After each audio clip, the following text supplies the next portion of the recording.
He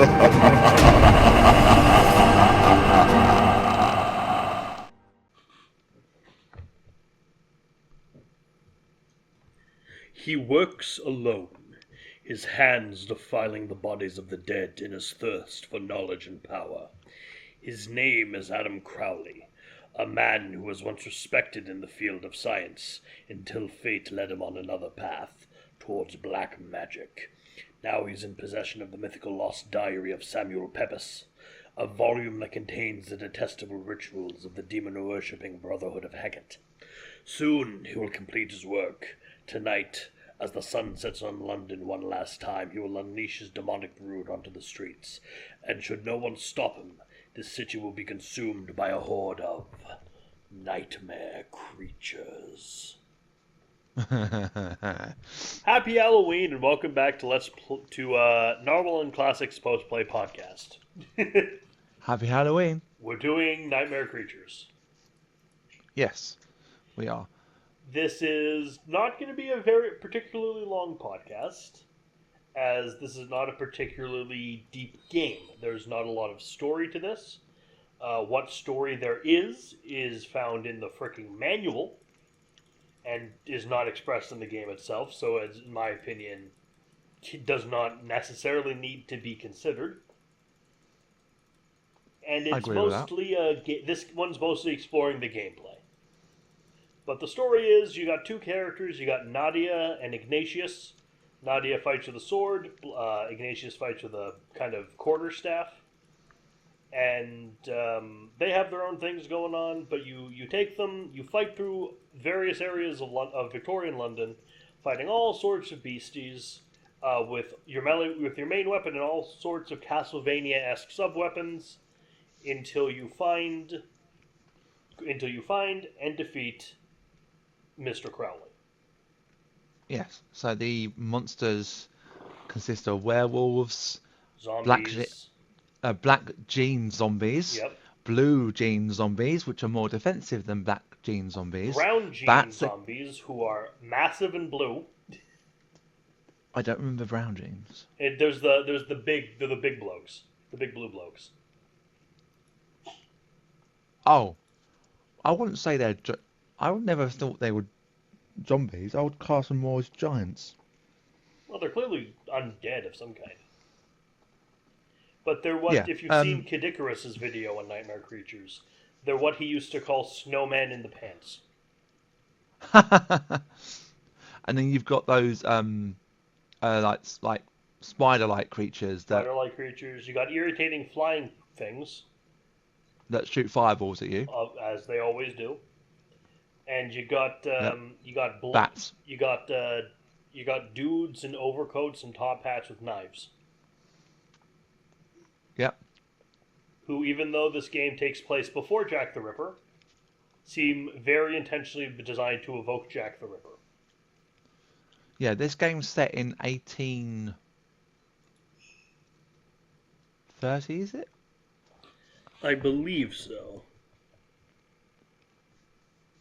1834. I think 1834. So about 50 or so years, a bit more,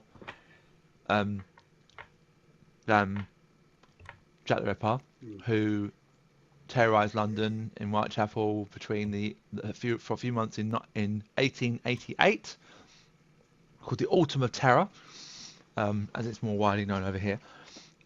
And you start off in Chelsea, isn't it? That's the first level. Yeah.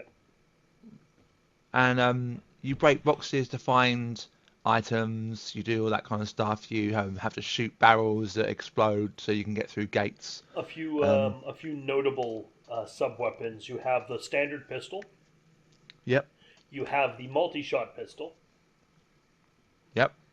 Not that you can use the same pistol over and over again. It shoots. He kind of waves the guns around, firing them. Well, he spins round. Yeah. You have you have grenades. You have a freezing weapon. You have a stun weapon, and you have a melee boost item. And you also have these gas mines that turn monsters against each other. Yep. you have this electric sort of sign that flashes them as well. Hmm. Those blades as well that you chuck that can Yep. decapitate limbs. Not to be confused with the kind of rotating saw blade ones, which are the melee boost. I And don't remember throughout the them. levels, you can find melee Hearts weapon, for like upgrades to your melee weapons. yes, and also other items in secret areas Yep. to find. Like you have lives of like skulls in the Hmm. top left, um, or top right, one of the two, and you can increase these by finding them in different areas. The one in Chelsea is actually right before the exit. You jump up on the little barrier where the Thames is. You run past it round the back, and down there is a full life sphere that's orange. The others more sort of yellowy, greeny ones are sort of a fraction of life or a partial life.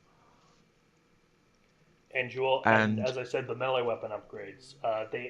They both increase your melee damage and also change the actual weapon you're using. So, for example, if you get one as Ignatius, your your um, your quarterstaff will be changed to a double-ended halberd, for example. is that the final upgrade or like the first No, that's the upgrade? first upgrade. There are three upgrades for each character, I believe. Yeah, I never found any of them, which is amazing when you think about it. Well, the thing is, the game doesn't necessarily encourage exploration. In No, fact, actually, it yeah, you're right. punishes exploration because your life is you have an adrenaline meter, and if basically this is a if you read the manual, this is a poison which Crowley gave you, which is kind of like the movie Crank, where if your adrenaline drops below a certain point, you will start to die. Hmm. So you have to constantly be killing monsters, or you will die. So it doesn't really want you to look around and explore a whole lot. So No, I you'll be really lucky if you find one of these weapon upgrades, let alone all of them. I was watching I can't remember his name. I think it's like Finley or something or Finry. He's done like games and he did Nightmare Creatures a number of years ago. And he said I think he said something in his first video. It goes down every minute. Hmm. So every minute, even though I swear to God, when I was playing it the other week, when I was doing it for next year's Halloween, that's one of the ones I've already started as Ignatius. It goes down every minute, but I think it's less than that. But fun fact, if anyone has played the demo of this game, which is in the um, uh, level with the cathedral and the graveyard, which name escapes me completely. Highgate, Um, Highgate Cemetery. yeah, that's the one. The adrenaline meter was disabled for that, and the reason why was because they didn't want people knowing the game had it. Which The seems a little N60. disingenuous. That seems a little scummy in my opinion. Well, I think most games I think do that. A lot of like their features that probably is there because with the adrenaline meter, I think it encourages people to like be on their toes, make sure you keep knowledge of what is going on with your health, which is very important. A lot of new games now don't do that. Like they like, well, you get regenerating health. If you go over to this and Yeah, but do the this, then counting down adrenaline meter may be a deal breaker for some people, and if you hide that in your press event or your demo, that's lying. hmm, You're getting people yeah, to but some people would not buy the game if they knew about that. no, no, you're right. But I think the way they changed that a little bit was they basically ported it across to Dreamcast and PC and N64. N64 they took out the voice acting, so it's text, but that's not always a bad thing because a Well, lot of there's games, almost no plot to this game anyway, so yeah, it doesn't really matter. we both played the Um, PS1 version, by the way, for Yes, we have both played the PS1 version, but however, the N64 version, there is an option in the options to turn off the adrenaline meter. So clearly, when they brought it out, because they ported it later on than the PS1 version, they listened to the feedback and they acted accordingly, which just goes to show that even though they didn't necessarily tell the truth in the demo, or they hid it because it was a feature that they wanted, you I don't think it's necessarily misleading. I just think it's like, we're not going to show have. Like, I think it was more about the fact they disabled it so people could have a fun time with the game and not be, worrying about, because there's very limited stuff in the demo. So if they had it this way, it encourages them, like, look, you've now got this adrenaline meter, you've got to pay attention to what you're doing, because once the adrenaline meter drops, as Merrick had just said, your health does start to deplete and then you then die. You have to increase it by killing monsters. It's Um, kind of, a good way to describe it is it's like, in a lot of games, you'll have like oxygen bubbles or like an oxygen meter when you're on the yeah, underwater, and then when that runs out, you start losing health. yeah, It's like having that all the time. yeah. No, no, no, no. I agree with that. I think you're completely spot on there. Um, Absolutely spot on. I'm not going to disagree with that. I think the N64 version did. I think it gives you the option to turn it off, which is good. Also, as well, another thing as well with which the game does not tell you, when you start playing this game on PS1, the game defaults to the hard mode. Hmm. So go into the options and change it in the options, I will because say about this game, it is the best Castlevania game on the N64. I've not played Castlevania, so I can't really compare it. The joke is that the two actual Castlevania games on the N64 are infamously terrible. Like, famously bad are the two actual Castlevania N64 games. Like, worst in the franchise levels of bad. So are they similar to this or not? Same kind of thing. Not it's more plot driven than this, but yeah, similar. Okay. I've never been really into Castlevania. Yeah, It looks a lot more like a. it's an acquired taste. I think I've seen the ones I've seen. It looks like more like a side scroller to me, or like Well, some kind of. it started on the NES, so the first few ones are side scrollers, obviously. Yeah, Oh, okay, that's what I'm thinking. That might be what I'm thinking of then. the best of them, But one of the most beloved of them, is a side scroller. That'd be Symphony of the Night. I have heard of that one because I know they're made by Konami. Mm. But no, I mean, so when you get through uh, Chelsea, you then go through Spitalfield, I think it is, Hmm. fighting these new type of monsters that if they pin you in a corner, you're gonna die. Um, Ignatius for me is slower with his weapon than Nadia is.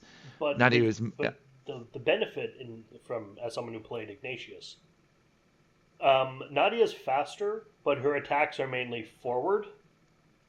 Ignatius can take his sweeps are wider, so it's the one you're attacking and also the ones on either side of him you're hitting to as a balance. okay. He has a Well, greater range. yeah, when I was playing it the other day or the other week, I I was trying to hit these guys in Spitalfield, and they kept knocking me down, and I couldn't get up, and like he was doing like this attack, but they kept blocking it. So it was like, and then eventually I managed to work out an attack where like you can like keep knocking them because it's like a move that you can spam easily. But once you go through Spitalfield, you go all the way through there. You fight these um, big, huge dudes that are either zombies or giants. Mm. Um, and then you finally see Crawley. He blows up some bridges. You jump across. Pretty much every And level, you see Crowley near the end or in the middle, and he's observing you and just escapes before, and he's just ahead of you and always escaping you. yeah, he's just that one step ahead. Yeah. Um, and you then go down in the sewers. You fight the first boss of the game, which is this sewer snake monster thing. Yeah, it's a That lot is, like if you've ever seen Star Wars. It's like the yeah, thing in the trash compactor, the Dianoga. yeah, but that was only one tentacle. We only saw one tentacle. It has a lot more. Yeah, no, yeah. You fight a giant one in Shadows of the Empire.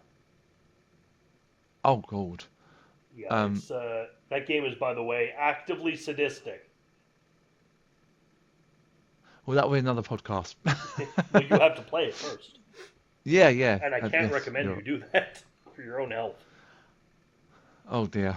Yeah, Anyway, so you beat the monster. You go through the sewers, which no one likes a sewer level, it has and this is the level with platforming too.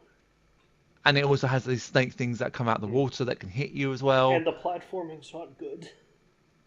No, no. The platform is because you can't exactly jump a character because their jump is kind of like sometimes it will go quite short and then other times it will go quite far. Sometimes too far if you then got another drop beyond what like something you're trying to jump in between. The So you jump on. jump was not designed for platforming.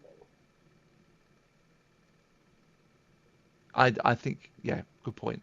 But they decided to put some platforming in anyway because I suppose 1997. it's kind of like the jump from Mummy, isn't it?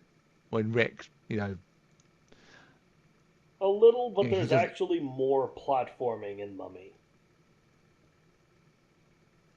Yeah, but I think like the one thing I remember is you started one level and you jumped across and you fell in the quicksand and your reaction was like, oh, you weren't expecting it, which is fine.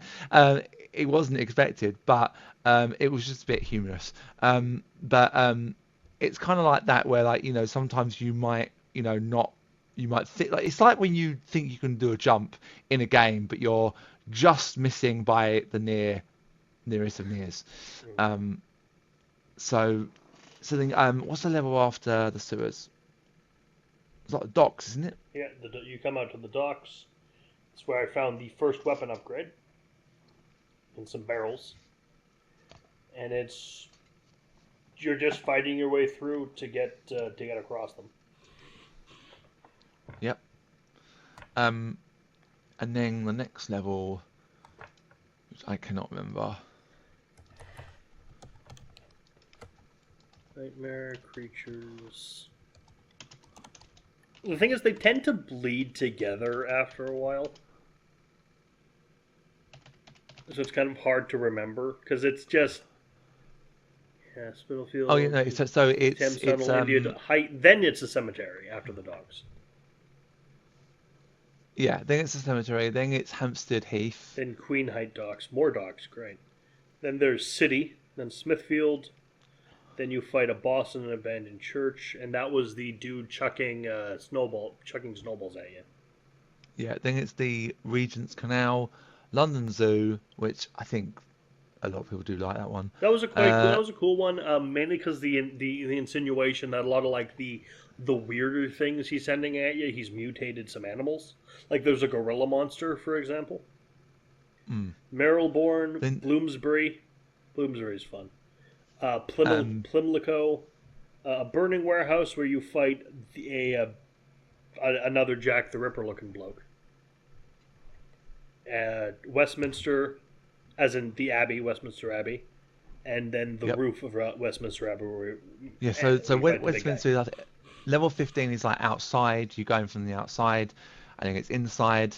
Another thing as well, if you played this game without cheats, okay, this game relies heavily on you having. This is what I got from Finley's first video. He said this game relies heavily on having items. Hmm. If you get items that you might need later, like the saws that you chuck that are good for Yep. decapitating enemies, the things the guns that you spin round in, not the single bullet guns that you shoot once, even though the other ones are single as well, but just the ones. And if you arrive there with very little items and health and stuff like that, you will not beat this game because you need those items in order to get through. And there's a very tough bit before the Crowley fight, which is very hard. Um, By the way, and all the boss fights in this game, the previous ones, the sewer snake, the guy whipping the snowballs at you, and I can't remember the guy's name, so let's just call him Manuel. Um, the big Jack, the kind of Jack the Ripper looking guy. You yeah, don't actually he's get actually called Josie Manuel. Jose Manuel. Yeah, Jose Manuel, yeah. he speaks English very good. He learned it from a book. From a book. Anyway, You walk into the warehouse. He greets you. He's like, "Hello, Major." Um, all of it. You don't actually. There, you can only damage them in like a specific gimmicky way. It's a little weird, yeah. but it's always kind of clear what to do. Unfortunately, the final boss, he gives no feedback. He gives no feedback at all, and none of the bosses in this game have health bars. So I managed to wail on this guy for a good 10 minutes, constantly attacking him, and I had no idea if I was actually doing anything. It's not like he flashes red. It's not like he acts like he's being hit. He doesn't react at all. So Can you not I can couldn't you beat not the game. stagger him? Nope, I couldn't. What I don't know. I was whatever I was doing was not affecting him at all, or it didn't look like it was affecting him. Okay, well, I've just I was looking at I clicked on the guide from GameFAQs. It said so. Crowley has turned himself not only into the an even uglier creature that he has already was, but also turned himself into a pretty tedious boss enemy. First, defeat three of these four demons, which have more health and which can be covered in flames, leaving behind trails of flames. Prior to jumping onto a small platform in the southwest, check the map for directions. A big health bar sphere lies. Okay. Then leap back approach. So that's just an item back for the abyss. Hover onto the ledge and jump over to the small tower. Another bar with a small sphere on it. After you have picked it up, return to them and kill the last minion and await the real boss. Crawley as a big demon, behaving pretty like a gargoyle. Did you see his yellow life bar? So apparently there is a yellow life bar. I did not see the life bar. It is it will say pretty yellow for a long time, and you can only hurt Crowley with combos, and most of them are blocked. Most of them are blocked are either always which always hits and which is rather easy to perform. Keep blocking, and as soon as you have a blocked an attack, Crawley comes to a brief halt. Start a combo, then immediately block again and repeat. If you have loads and lots of health, loads and loads of health spheres left, like I did, you can either try to speed things up by starting another combo as soon as the previous ends. As Nadia, the Sever Slash is a good choice, as it hits relatively often and is performed extremely easily. Once Crowley life bar has been completely emptied, he will be absolutely harmless, just waiting for the final hard attack, like a simple hard strike to decapitate him. Congratulations, you have beaten nightmare creatures. Um, so that's the story of the Great Fire for 1984. And at least Crowley got what his just desserts, or did he? So yeah, there is no difference between the two playthroughs, Nadia or Ignatius. It's not like Resident Evil, where each playthrough is effectively its own story or part of the Yeah, story. It's just the same thing with a different character. It's a beat 'em up. This game's basically a three dimensional beat 'em up.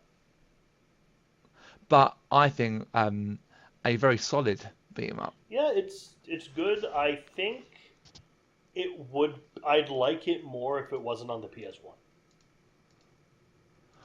Well, I don't know if you know this, but Like, a num I know they were going to a make num a reboot. well, it was a remake. It was a like a probably like a team of developers that decided they wanted to remake the game, and it was quietly shelved in Hmm. 2019. Not surprising. Not even a demo. But I feel that if this game had been released, I don't know, 2, 3, 5 years later on the PS2, this would be a fantastic game. But it's held back by the PS1. I find it's really held back by its console. Yeah, I probably think it makes me think that maybe playing it on the the Dreamcast or the PC might actually be the better way to do it. I don't think so. Um,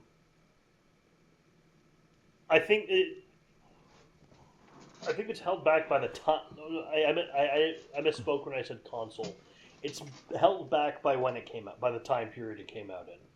I think I knew what you meant. Not necessarily the console because you know you could have the PlayStation like there were some games on there where they pushed the graphics of that thing to the absolute max and got the best thing out of it. The game is not perfectly looking. It's not the I wouldn't say necessarily. Well, I don't know. Has it aged well? Probably not. No, it Um, looks kind of. It shows its age very as it. But I mean, it's a 3D game from 1997. It's not gonna look good. Well, I think the thing that I would think about it is that it shows its age, but it also had that and it's people look at it and say and go, oh, it looks shit now. Look at those graphics. I was like, well, think about this. This is a game that is regarded as a very good, solid game. It's not got the best story, but a lot of games back when the PlayStation first came out didn't have the best story behind them. I You do know feel though that this game would have been better if two things were changed. what? One, multiplayer. Yeah. This game would be a lot more fun because it has the two playable characters. If one person can play as Ignatius, one person can play as Nadia. It'd be so much more enjoyable then. Yeah. I Two, mean, I would go on. the second one that I think that would benefit it, not 3D, 2D What sprite, 2D? 2D sprite work. I don't necessarily agree with the changing the 3D. Um, I would say probably it would definitely be suited with two player. I would ask that if like I I found the game for PC, but obviously it's very difficult to get it working. So if you go on to certain like repack sites, for example, they often will do certain things within the package that you download. And bear in mind, before anyone says anything to me in my comments, that oh, it's you shouldn't download games like that. Well, this is either abandonware or it's aware that's not even being looked at. Like no one cares about it if it's not available for sale. Like I'll give you an example. Like none of the until next week, but none of the Metal Gear Solid games, or no, Silent Hill games, Silent Hill games, apart from the ones you can buy for the 360 and stuff like that, none of the other games are available on digital stores anywhere. An You want to know exception how of much the you'd expect to pay to actually buy a copy of this game on PS1? what? $170. That is a rare game. Mm-hmm. But so it's just like when I was saying about abandonware. So this is what people are saying about Konami because they haven't re-released any of the other games apart from Silent Hill: The Room, which is on GOG, but they haven't done three, they haven't done two. You know, modders are revamping to them and giving it a bit of love and attention on two called the Enhanced Edition, but Let's just say that it's there's nothing wrong with pirating something that the original seller doesn't want, will not let you pay money for. exactly. So if it's not available, that's what I was trying to say. Thank you, Merrick. If it was available anywhere, then it would be frowned upon. But because it's abandonware, like Silent Hill would be, you can say Silent Hill 3 is abandoned because it's not available anywhere else unless you buy it physically. And even if you do buy it physically, it's most likely going to be second hand, to which Konami won't see any money of anyway.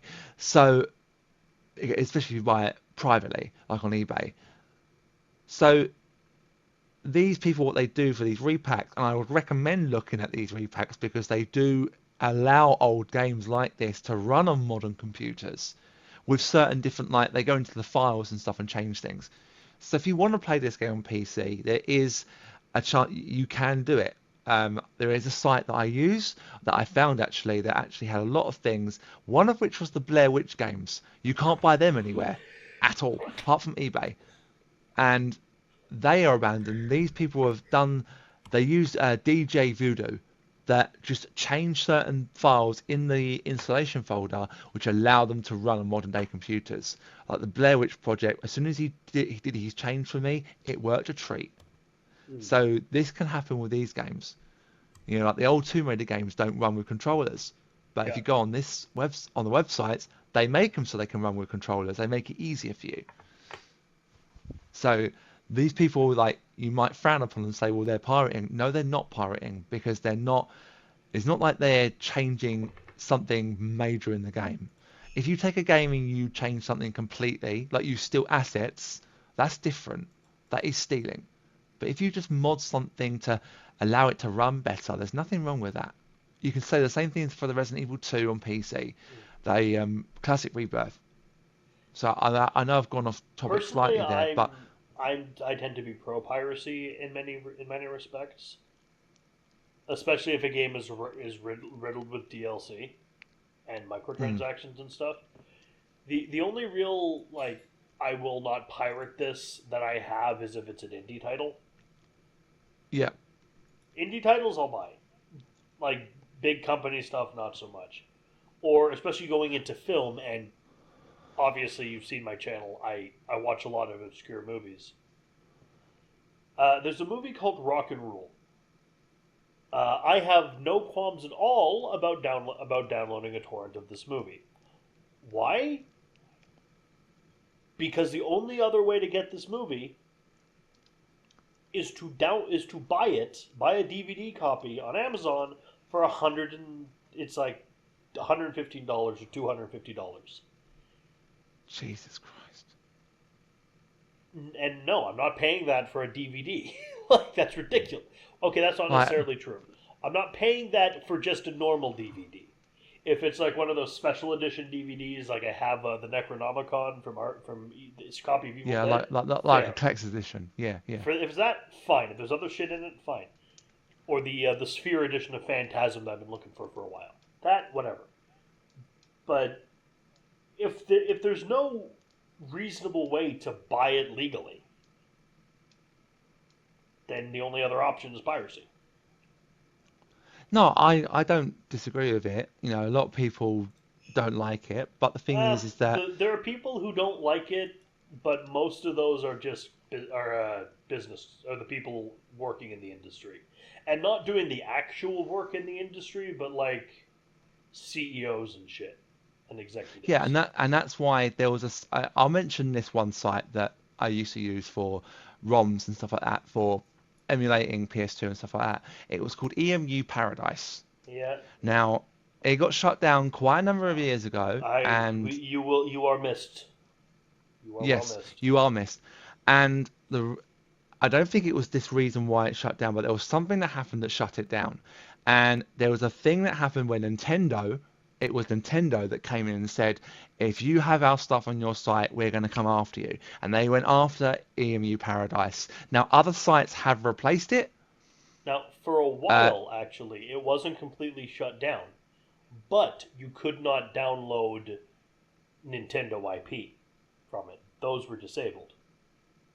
yeah. And now For everything's gone. example, like Well, you I couldn't think there go are on some and things might download be gone. like Legend of Zelda or something. But now Yeah. it's complete. Emu Paradise is just gone. It's there, but it's more like an archive than anything else. Yeah, it's more like, if you go onto it, you can download the emulators, even though there are some of the quite old emulators on there now. So you're better off just going on the actual sites themselves. So like, Duct Station, for example, Mm-hmm. which Merrick got introduced to by me, Yep. um, I find is a much better emulator than EPSX is still good. SXE is still good. So is Not not really. It doesn't have nearly this like same settings or options. But we're getting way off topic right now. No, I was just saying it's still okay, but if you want to do emulation and you want a good emulator, especially for like emulating this game, for example, Nutmeg Hmm. Creatures, download DuckStation because it may not have it at the moment, but you might find in the future, even though Merrick didn't use them, they have retro achievements on there. You just make an account and you can get retro achievements. That I think is really cool because it gives you a point thing to start. Harry Potter has it on PS1, Hmm. so it gives you an incentive to try and get them. Actually, It's, you know, fun fact: the first game I ever did on DuckStation is coming out next year, next Halloween, is Nightmare Creatures 2, which is a good segue back into talking about Nightmare Creatures. Uh, I'm hoping you Classics you will play Nightmare Creatures 2. I highly recommend it, so we can talk about that next year. But yep. this game did get a sequel. It doesn't really answer all the questions, or really any questions, but it's more game, and it was going to have a third one, but that got canceled. Yeah, I mean, it might be that this series is revived because there are a lot of games at the moment, a lot of series that were dead. Mm-hmm. You know, Silent Hill, you could say was one of them. Mm-hmm. They were dead Mm-hmm. until a year ago before Konami were like, right, we're going to announce a interactive movie which no one gives a fuck about. A new movie which we don't even know if it's being filmed at the minute, even though they claim they are filming it, like an actual movie. My favorite thing about the announcement for the new Silent Hill movie, after how wildly well received the first two Silent Hill movies were, I'm just there like, citation needed. I've never heard anyone like those movies. Well, I didn't think they were terrible, but I don't care. I don't really care for them. Like, But this is you the thing got with the this. Silent Hill movies, and Silent Hill in general. If you have Pyramid Head, but you don't have James Sunderland, you have fucked up. Yeah, but That applies to what the I was games. gonna. Some of the games do. Yeah, no. I agree. But the only thing they've announced at the minute is the interactive game, which comes out on Halloween, which no one Hmm. cares about because people have seen the trailer and are flipping out on Twitter, going, "What the fuck is this? What are you doing?" The other one is the movie, which we don't even know if it's being filmed or not. They claim it is. We don't know yet. We've seen no evidence. The other one is Silent Hill F, which is another game they're doing, and the Silent Hill 2 remake. And Now, the I remake has am got, worried about the remake. well, the thing is, the remake is also, they've shown off, James, they've shown off, a few things. It's being outsourced to Blue Point Games, I think they are. Not a bad little I group thought it was because they Bloober did, Team. or I think they were the ones that did Dark Souls, weren't they? No, that's Namco Band. That's Bandai Namco, whichever it is. No, the remake of it. Maybe, but I don't I don't see what the point of remaking Silent Hill 2 is.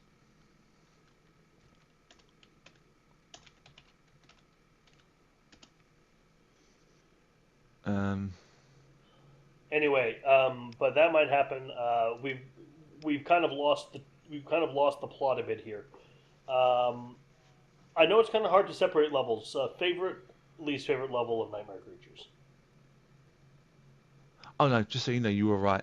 I was wrong. Okay, Anyway, favorite level and least favorite level. My favorite level is the graveyard level by likewise, that, by likewise. by far.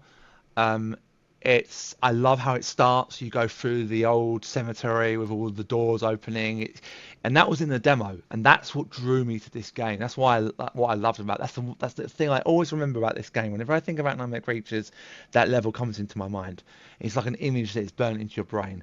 Mm. Um, really good level. The pacing of it is really good. You just walk. It's and also, and I think the other thing as well, I think in that level, the music in this game is really good as well.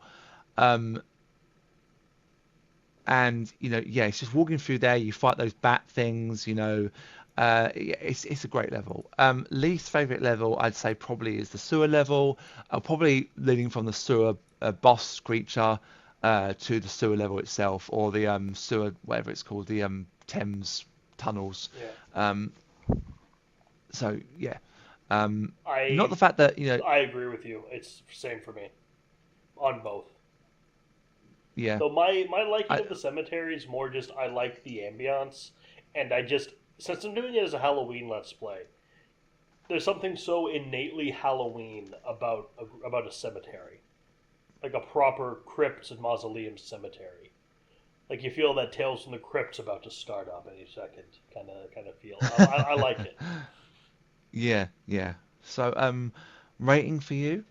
Eh, it it has good ideas, but it's kind of simplistic. The plots aren't really there, and it definitely shows its age. Not so much in the graphics, I don't care about that, but in the gameplay and the jank, and it is a fairly janky game. Um, Probably give it a five. Um, I think, Like the my opinion changed greatly after playing the second one because the second one is just so much better than this. yeah, But we'll get and to I that when we get think, to that. I think the controls are, they're not really tank controls, but one thing it does have is like that back space you can do, that back thing you can do. You can just flip backwards, like almost like a dodge backwards. Um, that in a game that like game even Resident Evil didn't have that. This was this was after Resident Evil 1, before Resident Evil 2, and Resident Evil 2 and 3 still had tank controls where you're turning and moving in one direction like a tank. This game, you do sort of move like that, but it's kind of like, I think the camera's behind you, Yeah. which is also another thing as well. There's no fixed camera angles, um, which is like the over the shoulder concept, which games like Resident Evil 4 took and actually just developed into something fantastic. Mm. Um, I think for me, I'd say probably a seven. I think this game was a good. I think it's underrated. I think it would do from a modding community. I think probably there are fans of this game. The fact that the remake got shelved a few years ago does say a lot. There are people who want to remake this game, but the fact they shelved it, there must be a reason why. Um, Possibly I would legal. say that Possibly a legal issue.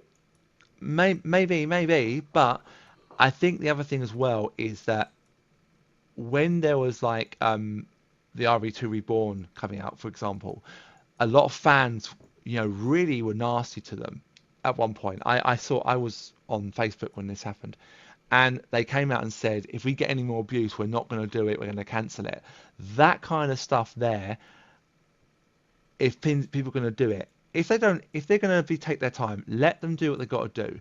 Don't attack them, because this is a game that if you want to have revive, I you will wait I patiently. think two things. One, if you think it is reasonable to to attack and harass anyone, fuck off. For one, Yeah, don't fucking do that. Two, and bear in learn the lessons from Cyberpunk 2077. A game that was hyped up a to. game a delayed game is better than a bad game because it released broken and borderline unplayable because of behavior like this. Yeah, and also bear in mind as well, some of these smaller teams that are like Invader Games that did the Even Resident Evil after being Reborn. patched, even after being fixed, a game only has one launch. And if that launch is bad, that's kind of it for the game. Yeah, no, I do, I agree with that. The other thing as well, which is the other problem that I have, is just like with Resident Evil Reborn, they these are people who are, these small teams. They are often people like that, they're fans, and they are clever people. They are intelligent, You must understand this. This is something that I've understood, which is why I've said it publicly in forums when people have been a bit arsey. If you're doing this in your own time, free of charge, just like modders do when they do it, and then people say, "Where is it?" While I'm working. Well, fuck's sake, Don't act like that. They have no obligation then to do anything for you. Okay, first of all. Second of all, they're doing it in their own time. They have family. May have a family with children.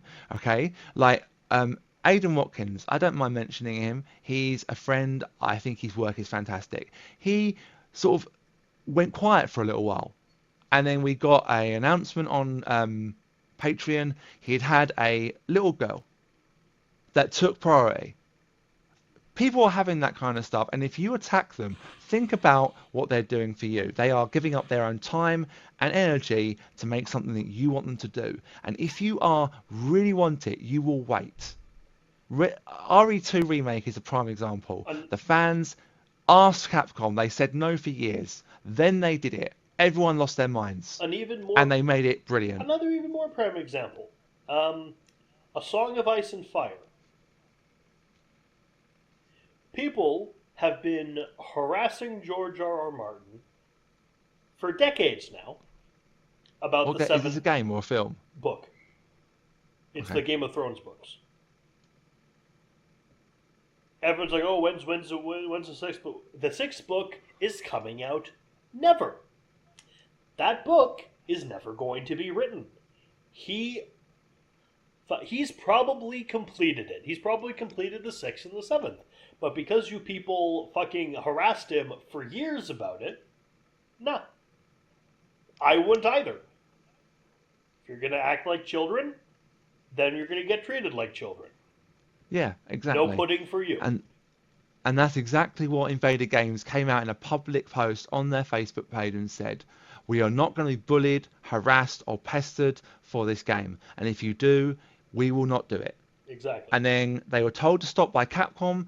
They did, fair play to them, and they got a chance to go to Capcom's headquarters because Capcom saw what they did, and that's why they announced their remake, and that's why, and the other ones that were being made, Code Veronica and RE1 remake were cease and desist, and that's why they had to stop. And the only reason why was because those developers, yeah. But the reason why they were being stopped was because they had taken assets, from what I heard. Okay, I haven't heard that for definite, but that's what I've been told. And they didn't take it very well. They were like, so I'm sorry, but you okay, you're doing it. You're a fan for the fans, great, but you're not modding a game. You're making a remake of a game that already exists that has the IP is owned to Capcom. This is a Resident Evil 2, right? Yes. I have a solution that could No, Resident Evil 1 and Code Veronica. Fair enough. Resident Evil 1 and Code Veronica. I have a solution they could have gone with. What? Alright, we're scrapping this. Now we're making our spiritual successor fan game, Evil Residence. Legally distinct. That's exactly what they've now done. They've now stopped what they were doing, Evil and they've Residence, now legally distinct. You can't do anything. Well, not that game. Yeah, they can't say the title is theirs, but they've now what Invader Games did when they went to Capcom's headquarters, and these people didn't get invited. See the difference? Because they were arsy about it. But these other people who said yes, we'll stop, got invited to Capcom. They then got ideas, and they then made their own game, Daymare, 1998. But yeah, I give this game a 5. Classix gives it a 7. So I guess the podcast balances out and gives it a 6. Yes, and I know we went off on a tangent there, but I think that was all relevant. Yeah, it was all relevant. But we are running a little long, and so I've been Merrick D'Amato. And I've been Classic Gamer. And happy Halloween. And happy Halloween. We have one more podcast for you this season. Yep. And then I don't know after that because most likely on Halloween, on the Tuesday on Halloween. We got something big. We got something big that I'm probably going to be carrying because I know way more about this franchise than Classix does. And the game I only really kind of, I was like, meh, kind of agreed. Well, it's mainly because we needed something for the fifth episode, and it's the only other Yeah. one we've both played. And you have a Yeah, let's no, you that's have some true. content of, I have a let's play of, so there was Yeah, nothing no, else. that is true. That is true. But anyway, guys, thank you very much for listening. Be sure to check out Merrick. Links in the description. And Also, make check sure to out my check out Twitch. Classix Twitch, links in description. We Yep. might be doing some more Lunch Lady. I found a way around computer issues. So you'll get to hear me pretending the Lunch Lady's trying to kill me and freaking the hell out of Classix. Yes, thank you very much, mate, for mentioning that. Appreciate it. But I think probably, maybe, possibly, because this is being recorded the day after my birthday on the 14th, this coming week we might do some kind of late kind of stream, probably maybe Monday evening, maybe, We'll if see. you can do it. We'll see. That will celebrate kind of my birthday celebration along with Merrick, and then I'll do something else with Phoenix the next day, which probably will be because Phoenix goes away next week, so I've got a week where he's not here. In between, he's away in between now, sort of before he comes back before Halloween. In other words, so yeah. So if we don't stream that night on Halloween, then we'll do something different. Maybe me and Merrick will do some more Lunch Lady, or we'll find something else that we can do. But yeah, so thank you very much for listening, and we will see you. This is going to come out probably on. Let me check my calendar. On the 21st. I think that's the plan for that. Let me just double check so I can tell the viewers what they can expect on my channel for this. Because as you know, I have everything all scheduled. So. Yeah. To an almost obsessive degree.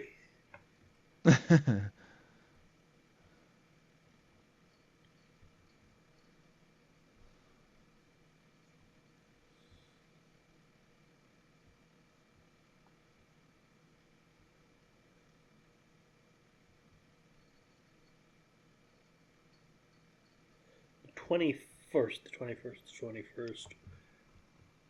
21st is a Saturday next week. So we're actually in the middle now of we're near the end of Clive Barker's Jericho, and we've just started up Devil May Cry 2, and tomorrow we'll be starting up Dead Rising 2. So, and we only have one Mindbreakers left, and you probably figured out that's going to be Rob Zombie's Halloween. So look forward to all that. Yep. I'm sorry that Clive Barker. I'm not apologizing for my Let's Play of Clive Barker's Jericho. I'm apologizing that the game itself is so bad. Yeah, and I didn't make it, but since Clive Barker has not yet apologized for the game, I will apologize on his behalf. And there was a problem with your Nightmare on Elm Street, wasn't there? There's a problem actually with Nightmare on Elm Street. There's a problem with Friday the 13th, and there's a problem with Texas Chainsaw Massacre. Just audio being cut out, but I managed to fix all of it. It was frustrating. It was frustrating. So have you re-uploaded them then? Well, I re-uploaded the first one, which was the only one that had come out by the time I noticed. Okay. Because I noticed before Friday the 13th, which is when the second one would be coming out. So it's all been fixed, sort of, but I could not yet. My friend's been a little too busy to come over and help and record the endings with me, so I had to do it solo. Oh, that's cool. Yeah. That's understandable. Anyway, thank you very much for listening, guys, and we will see you next week. Well, it will be the 21st today that this one comes out. So the next one will come out on the Tuesday, so not necessarily the 28th so or 29th. Like and subscribe to Classix channel. Yeah. And help me get to or Michael Myers will come for you. 650. Michael Myers will come for you. Yep, indeedy. Happy Halloween. Happy Halloween.